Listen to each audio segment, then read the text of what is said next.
and welcome to the interview. I'm Kim Min-jung. Hanbok, the traditional Korean attire usually worn on special days, is becoming more and more visible thanks to young Koreans and foreign tourists alike. Today on our interview, we'll be sitting down with designer and costume director Lee Jin-hee to hear her thoughts on the spread of the beauty of Hanbok.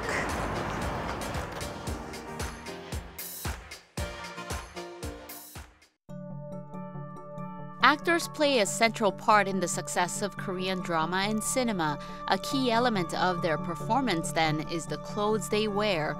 From inspiring to fantastic, costume director Lee Jin-hee has the job of bringing characters to life through costume. Lee has made her name by designing costume for the latest film, The Great Battle, as well as the enormously successful period drama, Love in the Moonlight. But few know that she has in fact been working as a costume director for over 2 decades, dressing a long list of actors in countless plays, dramas, and films. She is particularly well known for her breathtaking hanbok costume designs for period dramas. They convey that traditional Korean aesthetics through a refreshing modern interpretation. In more contemporary works, Lee's design has continued to inspire us all with bold, daring approaches. After 2 decades of dressing fictional characters, Lee Jin-hee has recently showcased fashion for real people with her new brand, Hamu. Drawing on traditional hanbok as a motif, her clothes are painstakingly handmade with the finest material. Most valuable, of course, is her unique design identity, which is already attracting fashionistas across the country. The interview meets costume director and designer Lee Jin-hee.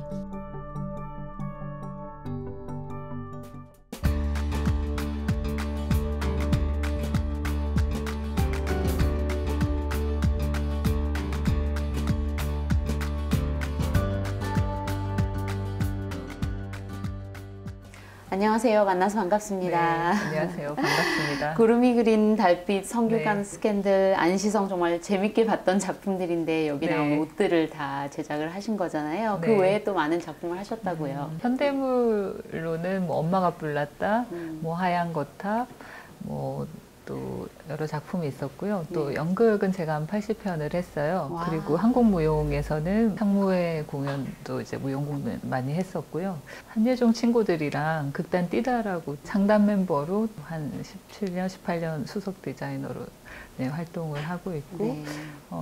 네, 작품을 많이 네. 했네요. 정말 많은 작품이 네. 감독님의 손을 거쳐갔네요. 네. 네. 그리고 또 지난해에는 그 유명한 수중 사진 작가인 지나 네. 헐로웨이와 함께 작업을 네. 하셨잖아요. 그때 네. 프로젝트에 대해서도 알려주세요. 제주 해녀와 어떤 제주 바다의 어떤 신화를 가지고 제니아는 영국에서 어떤 그 컨셉과 개념을 잡고 저는 한국에서 컨셉과 개념을 잡아서 실제 제주 바다 속에 들어가서 제 네. 의상을 입고 사진 촬영을 했어요. 사진으로 이제 보고 사실 많이 놀랐어요. 그러니까 제니아는 또 서양인이고 저는 이제 한국인인데도 그 제주의 어떤 해녀의 모티브를 가지고 작업했을 때 생각한 어떤 방향들이 이렇게 굉장히 유니크하면서도 이제 절묘하게 맞아떨어진 것 같다는 느낌을 많이 받았거든요. 네. 일단 사진 작품을 통해서 이제 그 바닷속을 들여다볼 수 있었는데 태고의 어떤 에너지나 그런 어떤 그 형태를 그대로 가지고 있는 느낌이었고 제 옷들도 또 어떤 해녀들의 어떤 힘과 어떤 야성성이 잘 표현이 돼서 되게 신비로운 동양적 판타지 같은 네. 그런 작품이 나왔어요. 그래서 지금 제니아 같은 경우는 후반 작업이 굉장히 긴 작가로 알려져 있는데 지금도 후반 작업을 하고 계세요. 그래서 그게 후반 작업이 끝나면 국내에서 전시도 좀 할 계획이거든요. 네.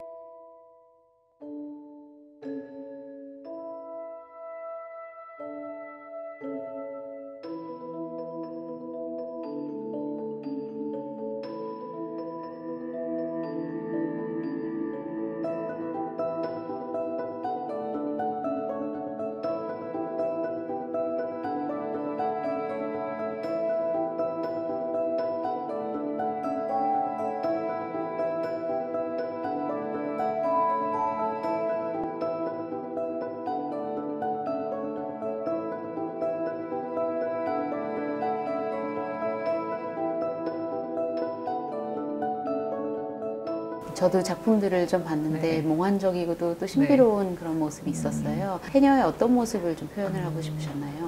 그 해녀의 야성적인 어떤 생명력, 그런 에너지 이런 것들을 좀 표현하고 싶었어요. 그러니까 실제로 제주도는 그러니까 땅이 되게 척박했어서 농경으로 이제 정착할 수 있는 곳이 아니었기 때문에 여자들이 물질을 통해서 생계를 끌어나갔고 아이들 교육도 다 물질을 해서 했고, 그러니까 이게 숨을 참고 그 수중에서 그 물질을 한다는 것 자체가 그 이론적으로는 저도 좀 이해가 힘들더라고요. 그런 강인한 생명력과 그리고 사실 태국의 그 바닷속은 사실 거칠잖아요. 네. 그것을 장비 없이 그렇게 들어갈 수 있다는 것들이 되게 그녀들의 어떤 에너지나 네. 그 야성성이나 그런 어떤 태고의 바다 같다는 느낌을 들었어요. 그런 것들을 저는 많이 표현하고 싶었고, 또 제니아 같은 경우도 이제 그런 걸 많이 담고 싶어 했던 것 같았는데, 물속에서 몸을 이렇게 돌려서 물보라를 일으키면서 찍더라고요. 네. 그래서 그 물보라가 또 제가 표현하는 그 만화, 우리 그 좀 실크 중에 거친 느낌의 소재랑 이렇게 회오리 치면서 그 천들이 되게 묘한 느낌을 내면서 되게 강렬했거든요. 네. 그래서 되게 저도 신비로운 경험이었고, 네. 그러니까 동양적 판타지가 이렇게 시각적으로 또 구현될 수 있구나라는 되게 네. 즐거운 콜라보였던 것 같아요. 최근에는 어떤 작품에 들어가셨어요? 일단 그 조선시대 작품을 디자인하고 있고요. 그리고 고구려 시대 작품은 이제 대본을 좀 검토 중이에요. 네. 그래서 이제 초기 디자인 단계예요. 올해는 브랜드 준비를 하느라고 작품을 조금 하반기로 밀어놓은 상태라 이제 시작하는 단계예요. 네, 네. 기대해 보겠습니다. 네.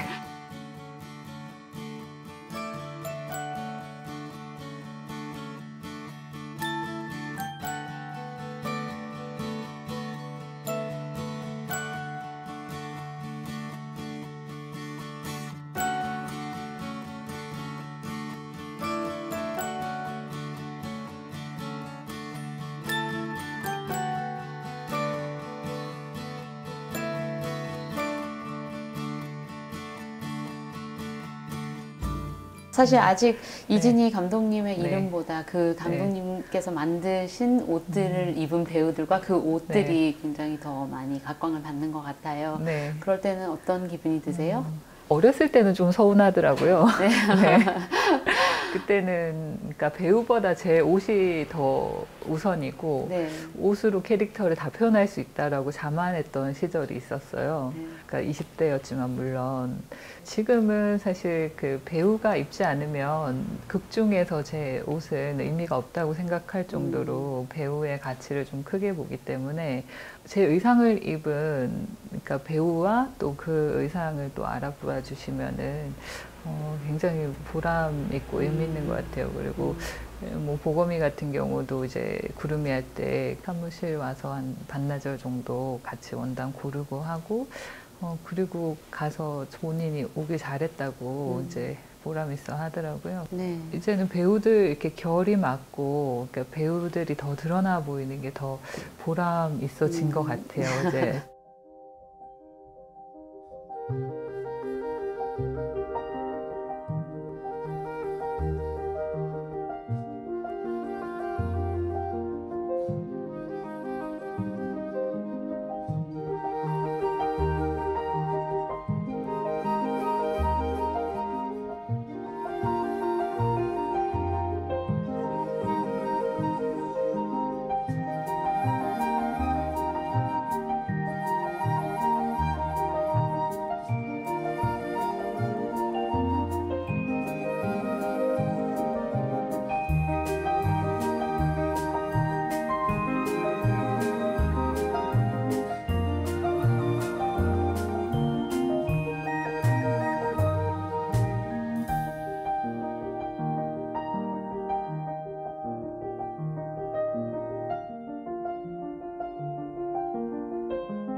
사실 대중들은 또 의상 감독이 네. 뭘 하는 직업인지 네. 정확히 모르고 또 패션 네. 디자이너는 어떻게 네. 차이가 있는지 잘 모를 수 네. 있을 것 같아요. 의상 감독은 기본적으로 협업인 것 같아요. 우선은 텍스트를 기반으로 하는 작업이고 그 텍스트를 받고 그걸 톤 앤 매너를 분석을 한 다음에 각자의 감독들과 각자의 포지션에서의 컨셉을 공유를 하고 거기에 맞는 이제 인물의 환경을 분석을 한 다음에 디자인해 나가고 협업과 소통이 제일 중요한 분야고요. 그 패션 같은 경우는 그 대본 텍스트가 없잖아요. 그러니까 오로지 자기 안에서 끌어내야 되는 네, 거기 네. 때문에 어떤 자기의 철학과 신념이 저는 되게 필요한 분야라고 생각이 들거든요. 네. 그 영화나 드라마를 할 때 가장 먼저 나온 이제 새로 나온 대본을 받는 사람 중에 한 분이 의상 네. 감독이라고 들었어요. 아, 예. 네. 그러면 어떻게 작품을 분석하고 네. 또 어떤 과정을 통해서 참여를 네. 하시게 되시는지 자세하게 알려주세요. 저는 텍스트를 읽으면서 일단 거기서 느껴지는 어떤 단어들을 채집을 해요. 그러니까 단어? 예, 쉽게는 뭐 형용사로 음. 채집된 단어를 선택을 하고 톤 앤 매너를 잡거든요. 그래서 그 톤 앤 매너를 가지고 기본적으로 제가 생각하는 어떤 영화의 톤을 잡고 그 연출가와 이제 그 톤이 맞는지를 또 이렇게 상의를 하고 그리고 난 다음에는 이제 그 작품이 가지고 있는 시대적 배경을 캐릭터가 가지고 있는 환경을 또 리서치를 하고 이제 그 캐릭터의 어떤 성격 분석으로 들어가거든요. 일반적으로 이제 성격 분석이 우선이라고 생각을 하시겠지만 가장 마지막에 하는 작업이 성격 분석이에요. 굉장히 많은 것들을 고려해야 하는 작업이라는 생각이 네. 들었어요. 그 작품 하나에 사실 네. 옷이 수없이 많이 바뀌잖아요. 네. 그럼 보통 한 작품에 몇 벌의 옷이 네. 또 필요한지도 얼마만큼의 시간이 필요한지도 알려주세요. 기본적으로 작품마다 조금 규모가 틀린 것 같아요. 네. 기본적으로 이제 사극이나 이런 좀 스케일이 큰 작품들은 몇천 벌에서 뭐 어떤 거는 1인극도 있고 그리고 연극 같은 경우는 작품마다 많이 틀린 것 같은데 기본적으로 제가 했던 작품들 수랑 얼핏 계산을 해봤을 때는 한 3만 벌 정도를 제가 디자인을 하고 제작한 것 같아요. 네. 3만 벌이요? 네. 와, 그럼 보통 주인공 네. 옷에 좀 더 신경을 쓰시겠죠, 아무래도. 그렇죠. 아무래도 네. 그 주인공 옷 위주로. 네. 네.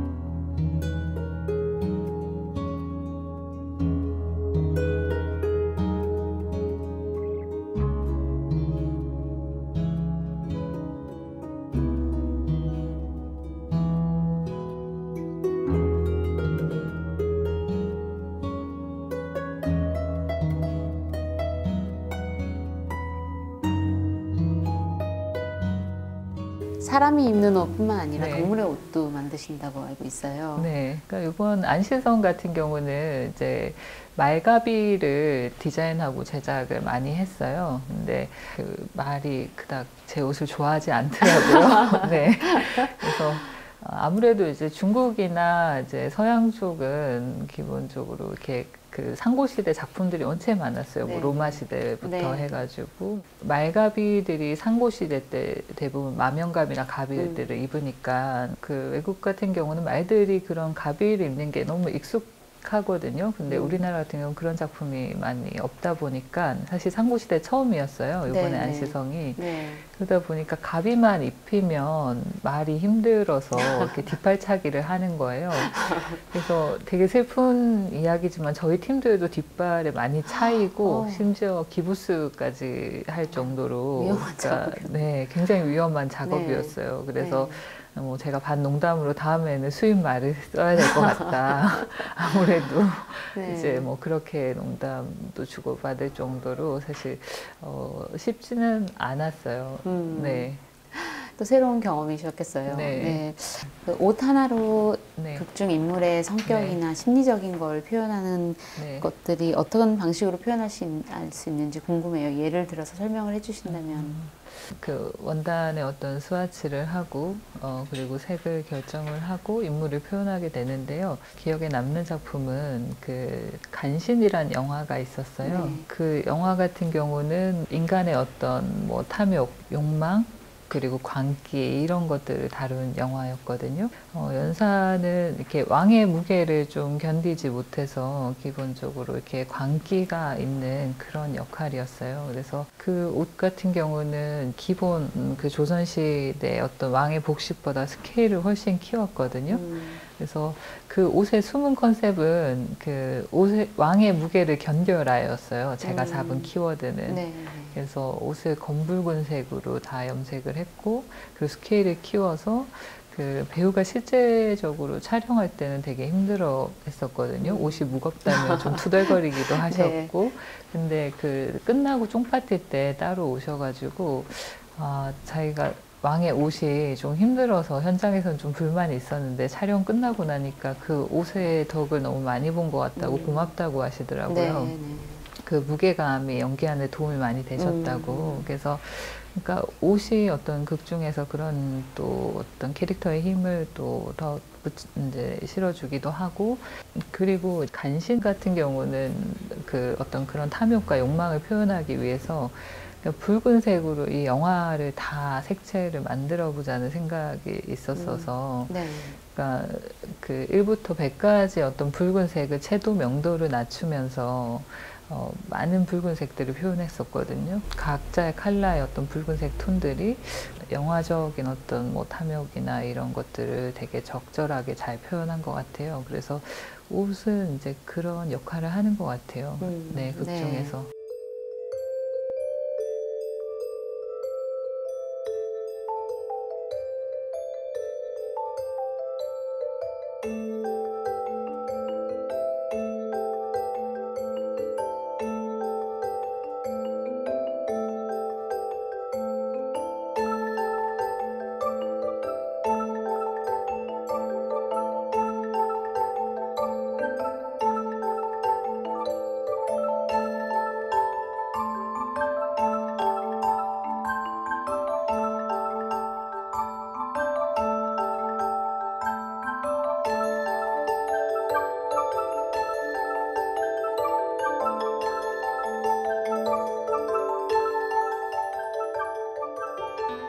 패션쇼의 경우에는 네. 모델의 얼굴이 네. 의상보다 더 돋보이면 안 된다는 룰이 있다면, 네. 또 영화나 드라마에서는 네. 그 인물과 네. 의상의 조화로움이 또 중요할 것 같아요. 실제 패션에서는 이제 의상의 어떤 실루엣들이나 이런 것들이 더 중요하기 때문에, 저 같은 경우도 하무 이번 패션 화보를 찍을 때는 일부러 더 예쁜 모델보다는 개성 있는 마스크 모델들을 찾았어요. 네. 그리고 그 극 중에서는 사실은 저는 캐릭터의 마스크가 그 인물의 50%를 차지한다고 생각할 정도로 중요하다고 생각을 하거든요. 그래서 실제 저 같은 경우도 이제 인물 스케치를 할 때 헤어 컨셉부터 잡아요.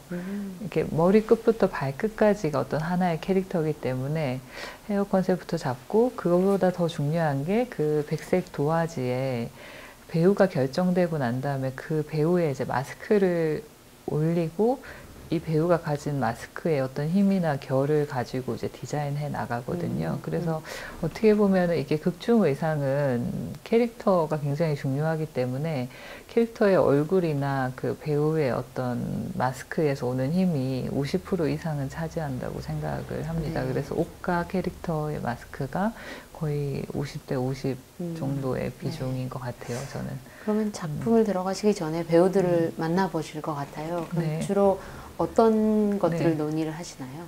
기본적으로 그 대본을 분석한 것들을 서로 이제 논의를 하고요. 그 작품을 어떻게 해석했는지에 대한 얘기도 간단하게 나누고, 처음 만날 때는 주로 사실 배우분들보다 제가 먼저 이제 좀 그 캐스팅이 돼서 컨셉을 잡아놓은 경우가 대부분이어서 네네. 제가 잡은 어떤 컨셉 페이퍼를 가지고 배우들한테 이렇게 방향을 조금 옷의 방향을 설명을 해주고 작품의 톤앤매너를 설명을 해주고 또 피드백을 받는 형식인 것 같아요. 네. 네. 그러면 감독님께서 생각하시는 의상 컨셉을 잡았는데 배우가 네. 또 다른 배우가 섭외가 네. 될 수도 있잖아요. 네. 그런 경우에는 또 수정을 네. 하시는 편이세요? 전면적으로 수정을 하죠. 어렸을 때는 그냥 제 의상에 좀 맞추려고 했었어요. 배우가 좀 바뀐다 하더라도. 네네. 근데 지금은 배우의 어떤 마스크나 가지고 있는 그 결이, 본연의 결이 굉장히 중요하다고 생각하기 때문에 디자인을 다 다시 접고 다시 시작할 정도로 지금은 네 많이 바뀌었죠. 네. 네. 사실 현대극과 달리 사극은 네. 역사적인 고증이나 문헌이 중요하잖아요. 어떻게 자료를 구하시는 편이세요?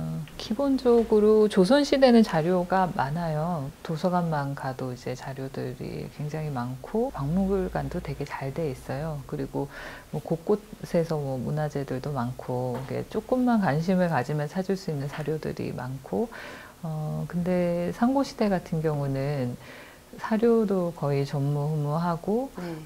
사실 그 전에 영화적으로 다뤘던 영화도 없었기 때문에 굉장히 힘들었어요. 그래서 국내 도서관은 다 찾아다니고 그 북한에서 이제 그 뭐 만든 책들부터 해가지고 국내 사료들은 다 보고 그걸로도 이제 자료가 부족해서 중국 박물관도 다녀왔었고 네. 뭐 안타까운 얘기지만 사실은 이제 동북아 공정이라고 해서 중국에서는 네. 상고시대에 대한 것도 역사 정리를 굉장히 철저하게 하고 있고 고구려를 약간 중국의 그냥 소수민족 쪽의 하나로 지금 정리를 하고 있는 현실이에요. 그래서 중국 같은 경우는 그런 사료들을 정리를 이렇게 계속적으로 지금 하고 있어서 실제적으로 자료는 그곳에 더 많거든요. 그러다 보니까 상고시대의 작품에 들어가게 되면 중국을 가지 않을 수가 없는 상황이에요. 그래서 네. 그런 것들이 좀 자료 찾을 때 힘들면서도 되게 좀 아쉽고 서글픈 것 같아요. 이런 좀 아쉬운 점들이 보완되는 어떤 노력들이 이루어지고 있나요? 그 부분은 제가 디테일하게는 잘 모르겠어요. 근데 이번에 안시성이란 영화 자체도 이제 조금 고증 논란이 있었었는데 기본적으로 그 영화 장르가 가족들이 같이 볼 수 있는 고구려를 배경으로 한 이제 오락성이 강한 영화였거든요. 그래서 어디까지 이제 상상력을 확장할 것인가를 고민을 많이 했었는데 좀 약간 스타일리시하면서 어떤 현대적으로 해석하고 싶은 부분에 욕심이 감독님도 있고 저도 있었고 그리고 이 영화는 이제 그 양만춘이란 캐릭터가 주인공이 아니라 모든 안시성 백성들이 다 주인공인 영화였어요. 그래서 각 캐릭터의 이제 성격들이 갑옷을 입으면서 살아야 됐기 때문에 그 도입부의 주필산 전투의 연개소문과 괴마무사는 고증으로 가고 안시성으로 나오면서는 그냥 판타지로 모든 캐릭터를 살리는 데 집중했었어야 됐거든요. 그래서 과감하게 그 시대의 어떤 실제로 썼던 그 질감들, 마 소재라든지 직조한 실크, 거친 실크라든지 이런 부분의 고증은 그대로 가고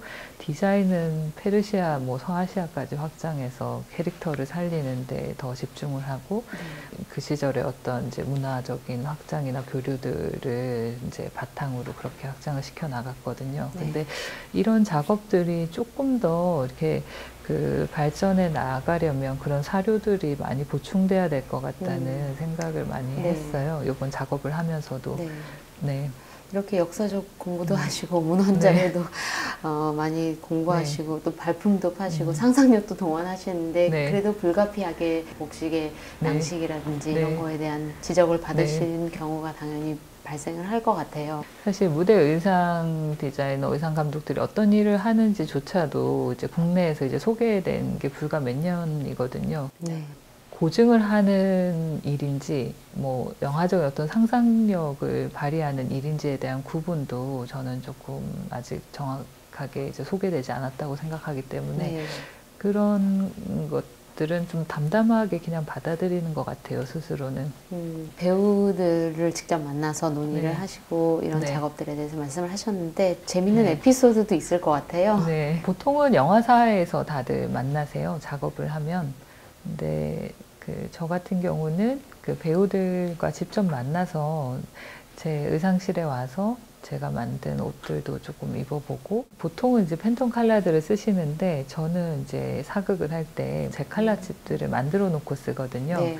그래서 그걸 가지고 이제 배우들한테 직접 대보고 이렇게 상의를 하는 거를 저는 되게 중요하게 생각하는 편이라 네. 항상 배우들한테 직접 오셨으면 좋겠다라고 해서 배우분들이 오시는 편이에요. 근데 그 예전에 심야식당 할 때 이제 김승우 선배님 같은 경우는, 배우분 같은 경우는 현대물에 왜 작업실까지 오라는 건지 사실 불만이 있으셨다고 하더라고요. 그 심야식당에서 김승우 배우님이 맡은 이제 역할은 그 유니폼 단벌로 그 신묘부자를 끌고 가야 되는 작품이었어요. 네. 근데 본인 스스로 그 유니폼에 대한 고민이 너무 많았었는데 와서 제가 이제 색깔을 대보고 하면서 이제 결정이 되고 캐릭터가 그날 굳혀졌다고 하더라고요. 그래서 그 이후로는 이제 되게 뭐 고마워하시고 지금도 그 얘기를 하세요. 네, 작품 하나에 사실 배우도 있지만 연출, 촬영, 미술, 조명, 감독, 작가 많은 사람들이 함께 하는 작업이잖아요. 어떻게 의견을 조율하시고 협업하시는지 알려주세요.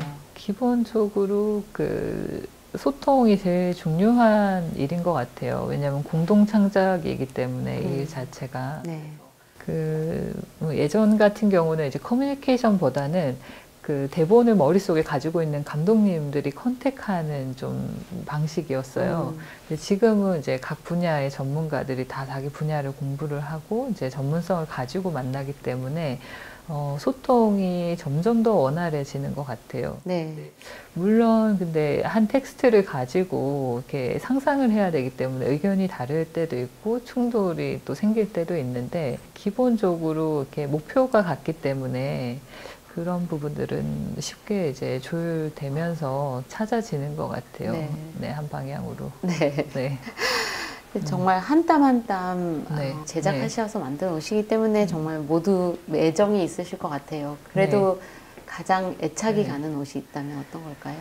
옷이라기보다는 그 작업이 되게 기억에 남는 게 있는데요. 시의 교실이라는 작품이 있었어요. 2016년에 일본에서 올렸던 작품인데 그 내용이 이제 40년 식민지 시절에 대한 이야기였어요. 근데 그 과정에서 실제적으로 한글을 쓰지 못하는 이제 노인분들도 일본어를 쓰게끔 가르쳤고 그 노래도 부르지 못하게 했고 이렇게 철저하게 이제 문화 말살 정책을 했더라고요. 어떤 시대적 배경이나 이런 것들을 이제 그 시절의 어떤 삶들을 이제 뭐 거친 말을 통해서 이제 제작을 하고 작화를 통해서 이제 풀어냈었는데 그걸 하고 우리 옷을 만들고 싶다라는 생각도 조금 더 강렬해졌었고 작품을 통해서 이제 제가 깨달은 것도 커서 그 작업과 그 옷이 기억에 많이 남아요. 그 의상들도 그렇고 아까 말씀하셨는데 3만 벌 정도를 제작을 하셨는데 이 많은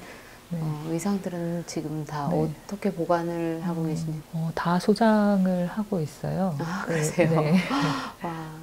저한테는 이제 자식과 같은 그 아이들이고 또 각자의 또 생명력 있는 오브제 같은 옷이라 그러니까 차마 버리거나 이제 이러기가 힘들더라고요. 그러다 보니까 옷이 계속 늘어나서 창고가 하나로 시작해서 이제 지금은 창고가 3개까지 늘어났어요.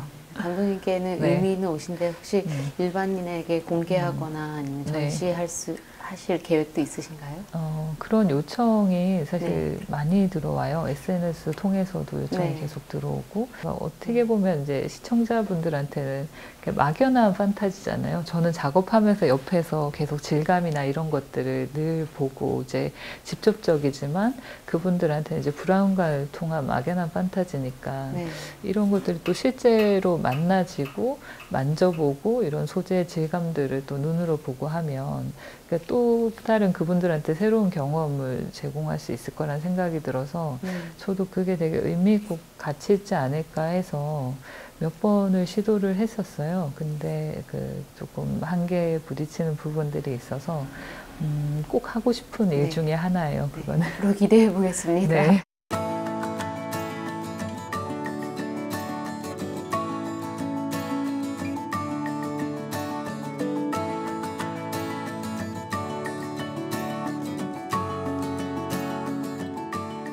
지금은 정말 국내 몇 안 되는 유명한 의상 감독으로 왕성한 활동을 하고 계시지만 처음은 또 무대 미술을 전공을 하셨다고 들었어요. 처음에 일 어떻게 시작하시게 되셨는지. 원래는 이제 고등학교 때는 서양화를 전공했고요. 대학교 때는 이제 한예종의 무대미술과를 나왔어요.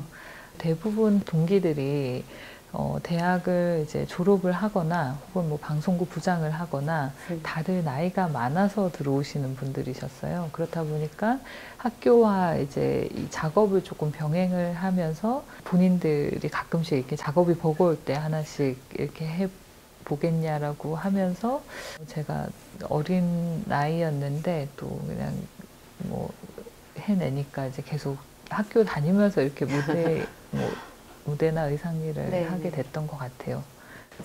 이 길을 가게 된 결정적인 계기가 있었다면 무엇일까요? 원래는 무대미술가를 해야 되겠다고 생각을 했었는데 무대미술이라는 게 시간과 공간과 이제 장소를 다루는 일인데 그래서 저희는 이제 장소예술이라고 하거든요. 장소의 사전적 의미가 시간에 공간에 플러스하고 인물이 들어가면 장소가 되잖아요. 그런 어떤 시간성과 그런 공간성과 인물을 다루는 일인데 그러니까 대학교 때 그 체코에 그 우연하게 전쟁박물관을 가게 됐었어요. 거기 2차 세계대전 군인이 옷이 이제 전시가 돼 있었는데 그 피탄 묻은 옷에서 그 시절의 어떤 시공간이 다 보이더라고요. 그 인물의 어떤 처절했던 상황이나 그래서 옷에서 이렇게 시공간과 인물이 다 보인다면 인물의 스토리가 다 보인다면 굳이 거대하게 세트를 짓고 이렇게 산업 쓰레기를 만들 필요가 있을까 이런 생각이 들면서 옷으로 무대 미술을 해볼까라는 막연한 그때 꿈을 꿨던 것 같아요. 그러다가 제가 결정적인 계기는 이제 어머니가 제가 26살 때 돌아가셨어요. 그 당시에 아버지께서 어머니 유품 정리를 이제 저한테 이제 하라고 하셨는데, 옷들을 이제 다 정리를 하는데, 저희 어머니가 이제 오빠 임신했을 때, 저 임신했을 때, 여동생 임신했을 때 입었던 원피스가 있어요. 근데 그거는 차마 못 태우겠더라고요. 저희 외갓댁에 가면 큰 대형 가족 사진이 이제 거실에 걸려 있었는데, 그 사진에 어머니가 그 원피스를 입고 저를 임신한 상태에서 오빠 손을 잡고 있는 가족 사진이 있어요. 그 당시에 이제 저 나이 때였으니까 갑자기 그 원피스를 보면서 저희 엄마와 삶과 제 삶이 약간 오버랩 되더라고요. 그러면서 아, 옷으로 이제 한 사람의 삶이 다 읽히는구나. 그 옷이라는 게 되게 무서운 거구나. 이런 생각을 그때 처음 느낀 것 같아요. 그래서 아, 옷으로 장난치면 안 되겠다. 네. 그래서 지금도 디자인할 때 좀 원형성을 찾으려고 하고 장식성을 빼려고 하는 이유도 그때 옷이 너무 이렇게 강하게 왔기 때문인 것 같아요. 그래서 그러면 내가 평생 옷만으로 이야기를 하고 살아도 가능하겠다라는 생각이 들어서 그냥 의상감독의 어떤 길을 가겠다라고 그때 결정을 했죠. 지금 벌써 20년 전 일인 것 같아요. 근데 그동안 또 한국 무대 의상의 수준도 많이 발전했을 거라고 생각돼요. 많이 바뀌고 있는 단계인 것 같아요. 그냥 대부분 다 이제 코디네이터나 뭐 스타일리스트 분들 꾸며주는 역할로 대부분 생각을 하셨는데 이렇게 어떤 사람의 어떤 인생을 담고 있고 히스토리를 담고 있는 옷이라는 생각은 대부분 다 인지는 이제 불과 몇 년 안 된 것 같아요. 저도 이제 이런 부분들을 계속 알리려고 지금도 노력을 하고 있는 단계고 디자인의 어떤 그 수준은 글로벌한 작업들이랑 견주어도 뒤처지지 않을 정도로 수준은 많이 올라갔다고 생각해요. 옛날에는 뭐 교수님들이나 이런 선생님들이 이제 의상을 이제 복식을 하신 분들이 하셨다면 지금은 이제 극을 이해하고 텍스트를 이해할 수 있는 분들이 이제 지금 디자인하기 때문에 어떤 극적 리얼리티를 다시 재해석해내고 어떤 상상력을 확장해서 디자인하는 수준들은 이제 외국 못지 않다고 생각을 하거든요. 근데 시스템 부분에서는 사실 아직도 몇십 년은 뒤진 것 같아요. 갑옷 같은 경우는 우리나라에 이제 갑옷 쪽에 공장이 없기 때문에 그런 거는 해외에 나가서 협업을 하는데 중국에 가보면은 그 일본 디자이너나 이제 유럽 디자이너 분들은 보통 그 디자인 어시스트만 한 10명을 데리고 오세요. 30평 되는 공간에 디자이너 1명당 공간이 주어지는데 저는 보통 혼자 들어가거나 어시스트 1명 데리고 가서 작업을 하거든요. 네네. 근데 그분들은 이제 컴퓨터를 쫙 깔아놓고 디자이너들 한 10명을 해서 뭐 각자 스와치하는 친구, 패턴 그리고 도식화하는 친구 이렇게 다 분업화시키고 정말 의상 감독은 초이스하고 개념 잡고 감독이랑 협업하고 네. 이런 일 위주로 하더라고요. 저 같은 경우는 그 당시에 이제 중국 회사의 대표분께서 너무 안쓰럽다고 본인 직원을 붙여주셨어요. 아직까지도 시스템 면에서는 굉장히 열악한 것 같아요. 그래서 그런 부분들은 이제 좀 더 나아질 거라고 생각하고 네. 이제 개선돼야 되는 부분인 네. 것 같아요. 배우들의 옷을 캐릭터에 맞게 잘 제작하시고 꾸며주시고 이런 일을 맡아서 하시는 건데 본인의 의상에 대해서도 또 신경을 많이 쓰실 것 같아요. 어떠세요? 오늘은 인터뷰라고 해서 이제 제 브랜드 옷을 꺼내 입었는데 네, 아름다우세요. 아, 감사합니다. 20대 때는 한참 꾸미고 싶은 나이잖아요. 그때는 신경 많이 썼던 것 같아요. 때와 장소를 가려서 의상을 입을 정도로 신경을 많이 썼던 것 같은데 너무 이제는 많은 옷을 해오다 보니까 사실 제 옷은 그냥 좀 제 아이덴티티나 이제 성격을 드러낼 수 있는 이제 단벌이 편해지더라고요, 점점. 그래서 거의 유니폼처럼 같은 옷만, 편한 옷만 입고 다니거든요. 네네. 다른 사람을 꾸며주는 캐릭터를 만들고 이러는 거는 재밌는데 저한테는 조금 신경을 덜 쓰게 되는 것 같아요. 또 의상 감독이 되려면 관찰력이나 또 창의력 뛰어나야 할 것 같아요. 또 다른 의상 감독이 있어야 할 자질이나 소양이 있다면 어떤 것이 있을까요? 체력이 일단 제일 중요한 것 같고요. 대한민국에서 의상 감독으로 활동하려면 아까 시스템 얘기했는데 아직 시스템이 많이 안 갖춰져 있기 때문에 사실은 그 외국 디자이너들에 비해서 몇 배의 일을 더 해야 돼요. 그래서 체력이 제일 중요한 것 같고 더불어 지구력, 뭐 근력, 끈기, 끈기 뭐 이런 게 제일 중요할 것 같고 그리고는 이제 필력. 자기 아무리 머릿속을 상상한다고 해도 그걸 이제 시각적으로 구현할 수 없다면 그거는 다른 어떤 분야의 감독들과 이제 소통하기가 어렵거든요. 그래서 기본적으로 자기 생각을 그릴 수 있는 필력이 중요하고 창의력은 기본적인 소양인 것 같고요. 창의력을 요하는 일인데 주로 어떤 곳에서 영감을 얻으세요? 그 어떤 과거에서 오는 어떤 지혜들이 제 디자인을 하는데 많은 이제 영감과 원동력인 것 같아요. 그래서 제일 많이 다니는 곳들이 오래된 물건들이 있는 곳들, 히스토리를 볼 수 있는 곳들. 그래서 우연하게 대학교 때 독일에 갔었는데 우리는 이제 전쟁의 흔적들을 다 지웠잖아요. 근데 독일은 이제 곳곳에 그 흔적들을 그대로 그냥 불탄 성당, 뭐 불탄 벽 이런 것들 그대로 그냥 동네 곳곳에 이제 만말이라고 해서 보존을 하고 있더라고요. 그게 되게 인상 깊어서 한 1년 정도는 이제 독일의 그런 전쟁 기념관만 다녔던 적도 있고, 이게 과거의 어떤 흔적이나 스토리에서 그 많은 이제 영감이나 어떤 교훈 뭐 이런 것들을 많이 받는 것 같아요, 저는.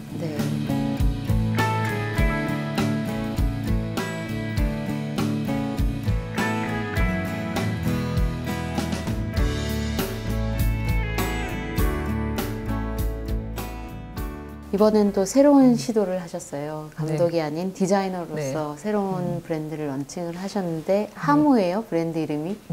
영어로 하면 댄싱 워터라고 춤추는 물이에요. 어떤 뜻일까요?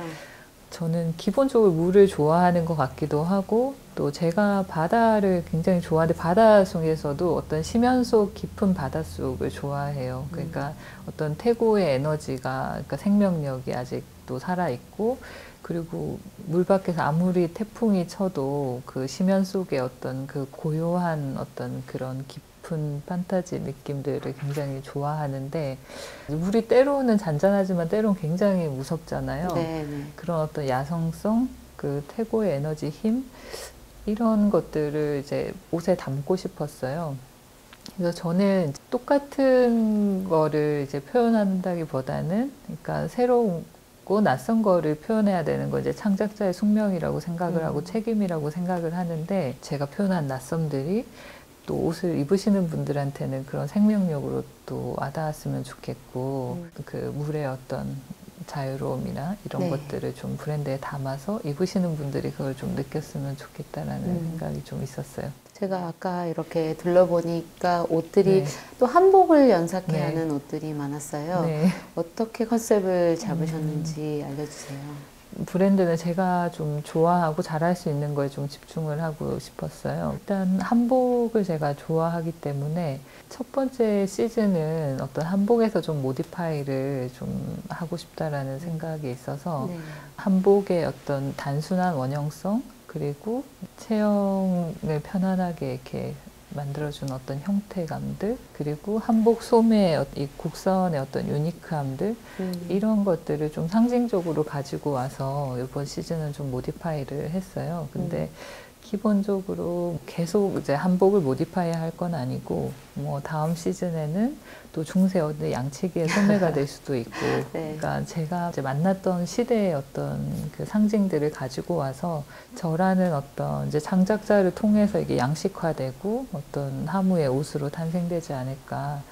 근데 기본적으로 이제 제가 한국에서 나서 자라서 컸기 때문에 한국의 DNA가 강할 수밖에 없고, 그거는 이제 생활하면서 이렇게 습득된 거라 어떤 시대를 가지고 와도 이게 상징이고 양식화되면서 다 어떤 오리엔탈적이고 이제 한국적인 것들이 나오게 될 것 같아요. 네. 혹시 감독님이 만드신 작품 중에는 정말 네. 아름다운 한복이 많잖아요. 네. 감독님이 보시기에 한복의 아름다움은 무엇인 것 같으세요? 굉장히 단순하면서도 원형적이고 그리고 유니크함인 것 같아요. 그러니까 뭐 우리가 알려진 한복은 이제 조선 거의 중후기 옷들이 많이 알려졌지만 상고시대부터 우리 옷들이 있어 왔잖아요.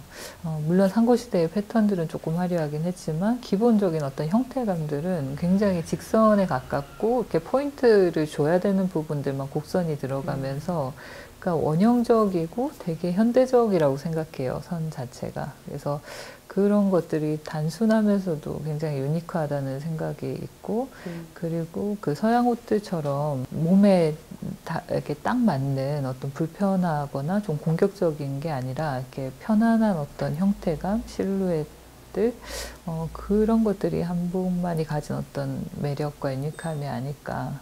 한복이 가지는 한계점과 불편함이 네. 분명히 또 있는 것 같아요. 네. 이번 라인을 네. 론칭하시면서 그런 점을 어떻게 네. 좀 보완하셨는지 알려주세요. 일단은 하무는 한복 브랜드는 아니에요. 아니지만, 네. 네. 저는 좀 한복 부분에 대한 부분은 크게 좀 예복과 그리고 그 일상복으로 나눠서 조금 생각할 필요가 있을 것 같은데요. 예복은 전통 그대로 우리의 전통이 이어지고 있는 것만으로도 가치가 있다고 보고요.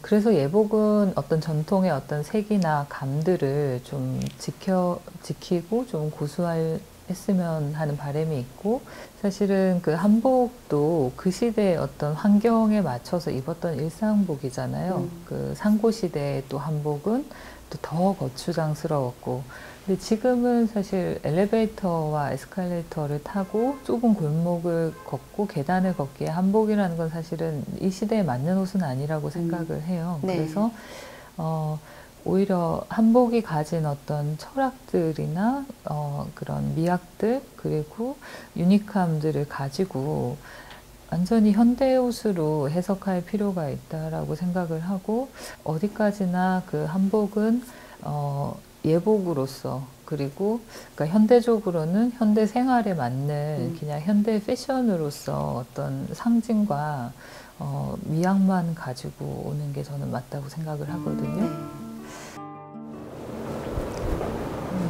색깔들이 굉장히 은은하면서도 또 선명한 색깔이 섞여 있으니까 참 예쁜 것 같아요. 네.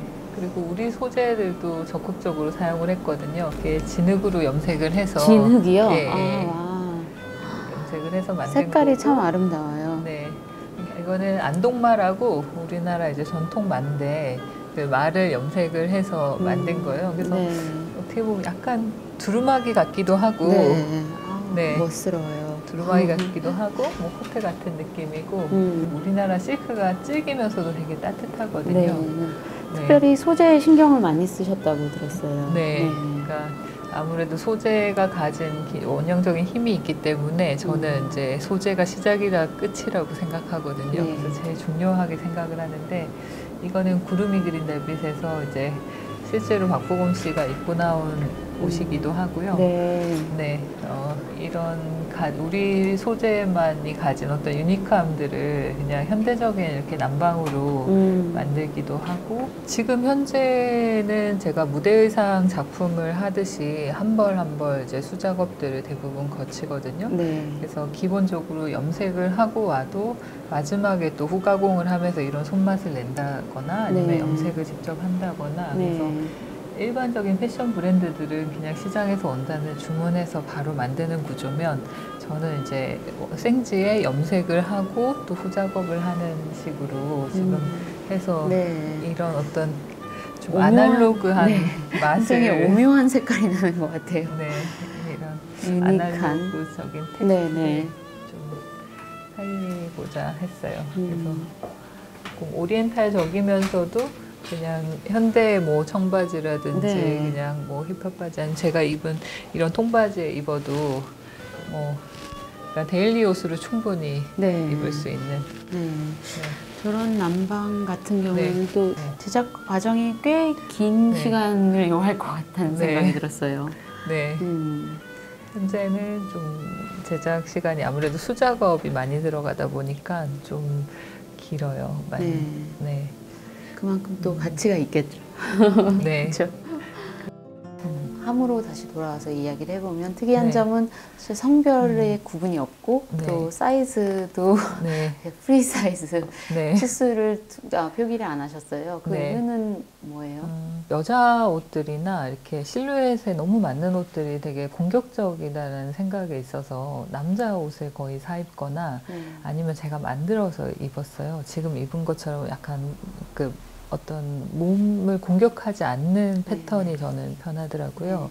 근데 저희 상고시대 때 옷들은 남녀의 어떤 구분이 없었을 정도로 약간 옷이 조금 이제 직선에 가깝고 되게 그 여유가 있었던 옷인데, 저는 이제 하무도 약간 상고시대의 어떤 에너지라든지 상고시대 문화에서 모티브를 좀 많이 받아오는데, 좀 남녀의 구분이 없고 그런 뭔가 통합적인 그런 걸 좀 하무에 담고 싶었어요. 그래서 그냥 사람이 입기 편한 옷, 그게 더 중요했던 것 같아요, 저한테는. 한복이 진정한 현대화, 네. 또 세계화를 맞으려면 네. 어떤 변화들과 어떤 노력들이 있어야 할까요? 여기 북촌으로 이사 오면서 그 아이들이 개량 한복을 입고 이렇게 다니는 거를 매일 보거든요. 근데 되게 뜨거운 감자고 논란이 있는데, 저는 사실 되게 즐거워요.